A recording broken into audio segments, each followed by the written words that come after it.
Hello, everyone. Welcome to another preview edition of for Dynamite here on the PWTorch YouTube channel. I'm your host, Tyler Sage at Ring of Tyler. Thank you.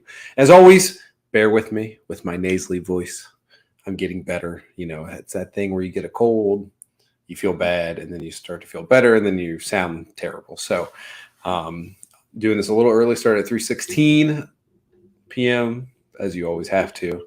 And so we're doing this early. I'll be joining Wade tonight on the Wade Keller Pro Wrestling post show, covering this same AEW Dynamite show. And it definitely ebbs and flows.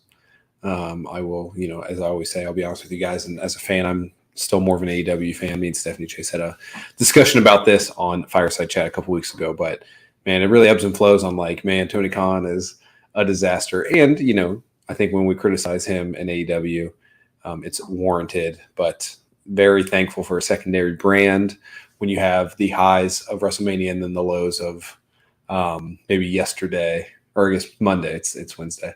So, and all the news of Vince and the thing and all that stuff, right? So that can get you down a little bit, but having AEW Dynamite tonight to look forward to is making me thankful. So let's get into it. We've got a lot going on. And if you're watching live, thank you very much. If you're watching not live, as most of you do, thank you. You make sure you hit that bell notification. If you ever do want to join us live, they'll send you a notification. Hopefully not too annoying. I know the notifications are not my favorite thing, but appreciate you doing that if you are so inclined. So yeah, we're in Long Island tonight. And, as we've seen the last two times in Long Island specifically, we've gotten a big MJF moment, and it's always been criticized as being, this guy's a heel, but then he's a babyface for one night only. Does that affect the casual audience? All that sort of stuff. I've never had a huge issue with that. I think as long as the announce team puts it over to people that might be confused on TV, which I don't know who that is at this point, that isn't like at least somewhat aware of what MJF's character is. Like we saw on Raw on Monday, like Cody kind of talking about Roman cheating and then the announcers not saying anything about it, is not the way to tell the story. If you have Excalibur, Tony, and Taz all saying like, this is weird, he gets booed everywhere, but it's his hometown, so people cheer him. And then just like Long Island is a heel town. Like, not that towns need to be heel and babyface, but in the AEW universe, to me, they are a heel town. That's why you don't maybe have an Adam Cole and Adam Page have a big match there, so you can have that dichotomy of the crowd in Chicago or in LA or wherever, right? Charlotte, North Carolina, they can be face towns or something, right? So I'm okay with that as long as it's explained and all the like. So I'm sure we'll have an MJF moment tonight involving Darby, Sammy, or Jack Perry. We'll presume it's Sammy, because Sammy's got a match against Commander tonight, which we'll talk about here in a little bit. But, Sammy getting that win and then MJF coming out, MJF being on commentary during that, all that sort of stuff makes a lot of sense to me. So we'll see what happens, especially, that's a good pairing here if you're going to do MJF babyface situation, because the crowd is going to boo the hell out of Sammy no matter where they are. So if you want to really accentuate that, I can see why this match was put on in this way. But let's run down the card now that we're 4 minutes in. And, if you have any predictions, please drop them in the comments below. And especially for TK's big announcement, Tony Khan's big announcement tonight. Again, if you're the first time you're joining or you haven't heard me talk about a big TK announcement, it feels like we're every 6 to 8 weeks we're getting one of these. The last one was the official announcement of Forbidden Door 2, I think. Someone can please quote me on that. But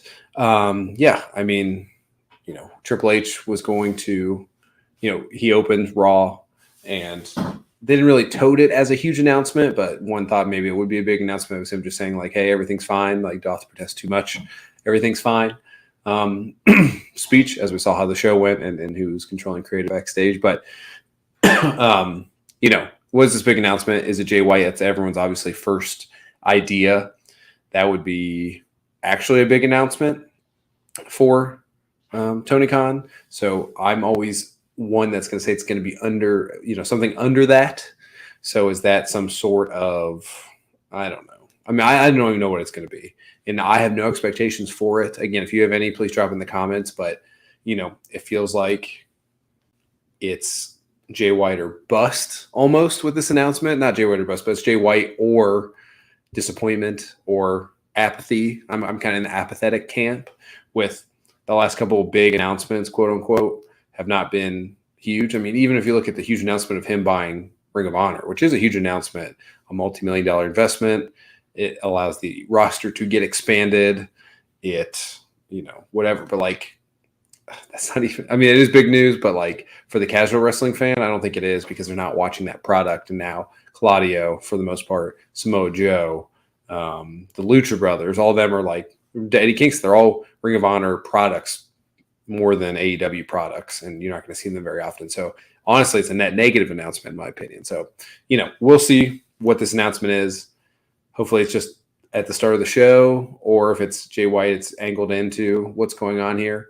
But, I'm kind of out of the prediction game at this point with Tony Khan. So, maybe all of this was a red herring, him playing possum, a bunch of really bad announcements in a row to actually have a really good announcement. So that would be interesting, but we'll see what happens. So let's talk about the matches we have on the card. And we talked about MJF already at the Open. We talked about the prediction for Tony Khan. We've got 5 matches, 4 are title matches. So let's work from least to most impactful, right? So our non-title match, we've got Sammy versus Commander. Should be a solid match. Commander coming off his Ring of Honor match against the Kingo. So should be a high-flying showcase that Sammy will win, and get booed in the process. So I'm interested to see what his character is portrayed as.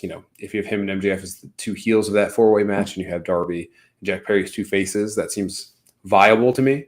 So just what does this Sammy character look like? Is Ty Mello out there? Are they making out? All that sort of stuff that we've seen a lot. I'd like to see some change in his character, maybe a little bit more viciousness.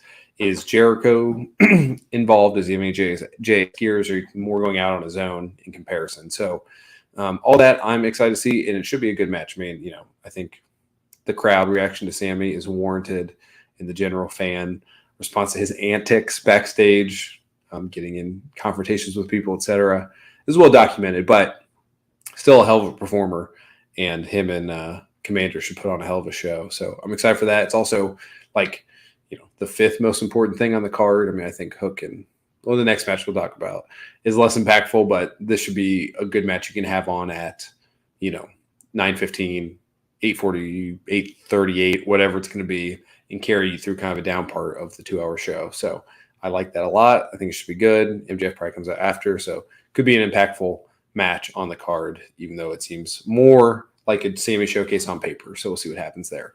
So next, the match I was alluding to, we've got Hook taking on Ethan Page for the FTW World title.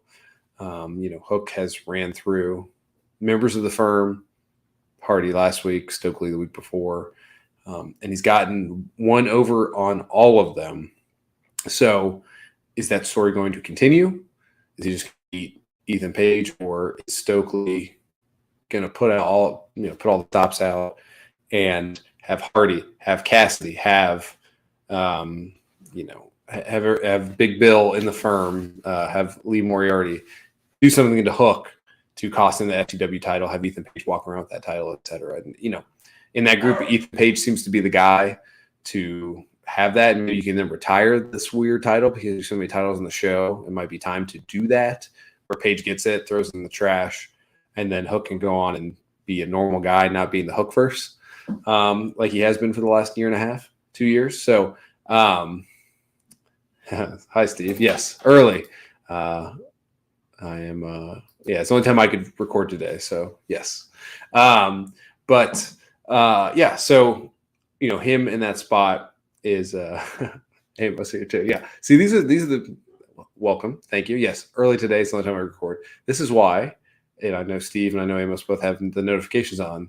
This is how you know that I'm on. So I appreciate both of you. Yes, Hook, I think, getting out of the FTW situation, Page being somewhat viable in feeding Hook. At some point you got to have Hook lose Russ, you're going to get in that Jade situation where it's like, hey, she's winning, he's winning, but it's not really leading to anything big, and then it doesn't really matter, right? So, the entire firm coming against Hook, and then Jack Perry maybe being involved too to give him some rub. Like, that is enough to me. That's protected enough to get your first loss. Ethan Page is a viable mid-card heel that you can come back and get a big win against, drop the title. But we'll see how it goes, right? So I just don't know what this is all for if you're just going to totally bury the firm. Not that I'm a big proponent of the firm, right? But, you're going to bury the firm and for Hook's sake to really not do anything with him, and if not after this, I'd like to see Hook and Swerve if he does get a win here, move up into a better mid-card heel, something like that. So we'll see what happens, but this feels like a place for Hook to lose. If not, I'd like them to make some more show of the importance of and have him go against more people the caliber of Ethan Page, unless, you're big bills, etc. So, all right, next we've got for the trios titles on the line, we got the House of Black taking on Orange Cassidy and the Best Friends. So interesting here, you've got Orange Cassidy going for 2 titles. I think Pac is the only one in AEW to have done that at this point. So that's interesting. You've got House of Black who have defended these already, and Best Friends who are perpetual losers, Chuck Taylor included. So I see House of Black winning this match, and I also see the potential for maybe Orange Cassidy to defend his international title against a Buddy Murphy or Buddy Matthews. What's his name now? Against Buddy in next week or the week after that. But yes, as Amos says here, they're going to get slaughtered. I would think so. One thing to look out for, and this is not to be super negative, but I've really noticed Malachi Black the last couple matches is really, really protected by Brody King and Buddy. What is his health at? I know he took some time off, etc. So look for that. If you can see him able to give a little bit more physicality than he's been able to, I don't think it's a lack of effort or a lack of skill. I think we all know peak Tommy End /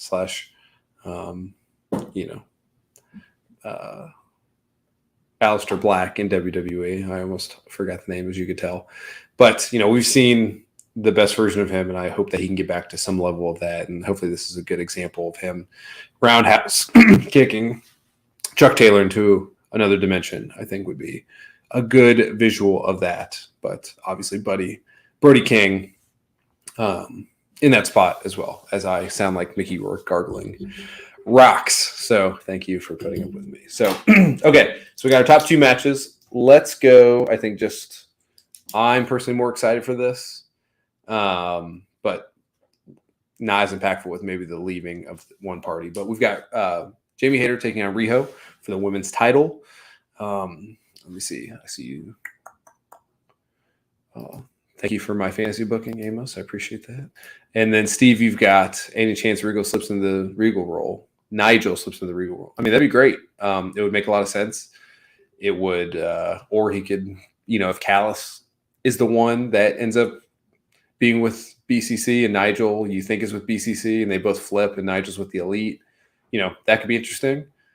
Nigel and Hangman I'd be interested in, because Hangman can talk, but he's needs a little bit, or if Kenny is a talker, I don't know. I think subverting that expectation would be interesting, but we'll see. But Nigel's an asset for sure, so I think it's a good call either way. So we got Riho taking on Jamie Hayter for the AEW Women's Championship. Should be an awesome match. I hope this gets the time it deserves. 10, 15, 16, 17, 18 minutes, whatever it's going to be. Let the 2 women go at it. I think Jamie's going to win. It's interesting, though, because they're both on the babyface side of the Outcast feud, right? So do the Outcasts come and, do they do the rare DQ finish where both of them get attacked by the Outcasts and it's, not a match? That feels fine to me because AEW does not do that very often. So the 1 or 2 times you do it in a calendar year, on 104 shows between Dynamite and Rampage, I'm totally fine with that. And it helps the Outcasts get more over as heels. So that's kind of what I'm thinking is going to happen tonight. If not, it'll be Jamie winning cleanly and I guess the Outcast would come out after. But yeah, I think Amos agrees with me in the chat here, and it just feels like that, and it feels like a good spot, right? If this is WWE, this would main event, and you know that you're not going to get a finish, that they're going to get screwed over, etc. So, AEW, you don't have that same expectation on the booking pattern, but I think it happens here, and I think it makes sense. And I'm excited to see where they go here and what happens. But hopefully, it's a 3-star match, because it would have been a 4-star match, but I got cut off and didn't have a finish. I hope they get plenty of time to show off and tease you for maybe a potential matchup down the road between the two of them. So excited for that. And then finally, what I think will be the main event, just to incite more speculation throughout the show. We've got the Guns taking on FTR for the AEW Tag Team Championship. And yeah, this is interesting. Like, I've been in the camp of, I think FTR sticks around more so than they leave. If you're Dax, are you allowed to have a podcast if you're in WWE? I don't know. That's just like one tertiary thing to think about. And he just started one. If you're them and the deal is not inked, do you really love the idea of going back to WWE in this exact moment? All that sort of stuff. So, and to me, like, the weird loss, the Guns getting the win over the Acclaimed, and then the Acclaimed not getting them back in the crazy 4-way match at the pay-per-view, all signs to me point like you want the Guns to lose to the FTR based on the history, based on that they're heels, but based on protecting, them and not having the Acclaimed be the ones to do the job, right? And save that match for down the line for a pay-per-view between the Acclaimed and FTR, the most beloved tag teams, at one time. If you heat that up for Double or Nothing, that's a hot match. So we shall see. But I think FTR win. I think they get the titles. I think they get cheered crazily by the crowd. It confirms for people like us that they are sticking around. They'll get the confetti job. I think all will be happy, and that'll be the main talking point tonight when I join Wade, that FTR are sticking around. And is this the first casualty potentially of Vince McMahon being in control of WWE, that they cannot sign, the hot free agents if it's FTR, if Jay White premieres tonight, if Mercedes appears, as Steve popped in here. Every speculation mentioning Mercedes Moné. We'll see. I don't think so. It'd be great. I think if she is available, it's a good counterpoint to WWE. And if you were going to save that for another moment, this feels like a good opportunity to capitalize on the lack of, I think if you were to rate, think it's going to be great, it's going to be the same or it's going to be worse from a creative perspective, WWE in the next 12 months, I think the majority would be it's going to be worse than it has been. So if you can get Mercedes, if you can premiere Jay White, if you can do anything of that caliber and you can do it tonight, I would do it. And, that's just what I would do. But I agree with Amos. I don't think we see Mercedes until Forbidden Door, but I've been wrong many, many times in the past. So we will see. But, I got FTR winning. So there you go. Also, I think the Acclaimed are going to have that thing. It might be a video package or a backstage segment of accepting, not accepting the JAS. Obviously, they're going to not accept. And then what does that turn into? We shall see. But should be a fun segment. I don't know if that's a segment in the ring, but that's just another note on something that's going to be on this show. So thank you for joining me. If you did live, Steve and Amos, and I saw other people popping in here, so appreciate that. If you're watching delayed, which I'm sure you are for the most part, especially if you're listening to this now, but please subscribe, hit that bell notification. Got 450 subs this past weekend, so really appreciate you. Remember, at 100,000, I'm doing the wood skewer spot into my head that Zach is going to do to me in person on camera. So tell a friend if you want to see that, or make sure you desubscribe at 999,000 to protect me. You can make that decision, but just kidding. But yeah, AEW, I think a chance to be a big night with the disappointing Raw and the disappointing news with Vince, Endeavor, all that sort of stuff. So we'll see. If you want my immediate reaction, I will be on with Wade on the Wade Keller Pro Wrestling Post Show tonight. Thank you, and have a good wrestling night, everybody.